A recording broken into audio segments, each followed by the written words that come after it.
এটা পূরণ করা অসম্ভব কিছু নয়। কিন্তু আপনারা দেখছেন এখনো কি কোন রকমের পদক্ষেপ তিনি নেন নাই।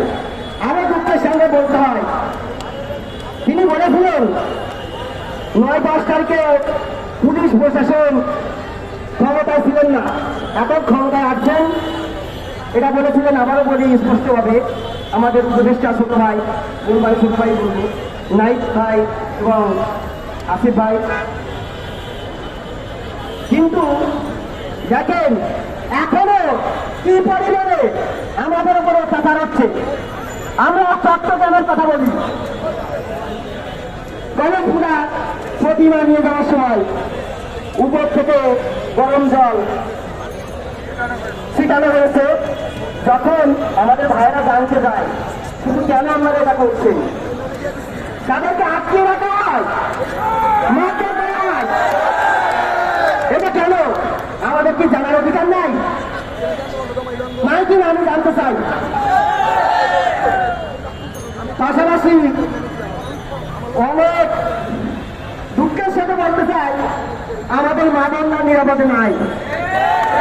তারা সাঁতার শুকুন নিয়ে রাস্তায় বেরোতে পারে না। দেখেন অত্যন্ত দুঃখ ভারাক্রান্ত মন নিয়ে বলছি।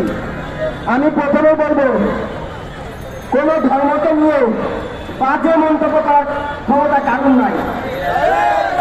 মন্ডল সে খারাপ মন্তব্য করেছে, আমরা কঠিন থেকে কঠিন শাস্তি চাই। কিন্তু আইন প্রশাসনের সামনে এভাবে কেন তাকে পিছিয়ে হত্যার চেষ্টা করা হলো? আমরা যখন একটা টিমকে পাঠালাম খুলনাতে, তখন সেনাবাহিনী আমাদের জানা উচিত এটা। সেনাবাহিনী বললেন আমাদের কিছু করার নাই, এত টুকটার সেনাবাহিনী কি করতে আছে? আমাদের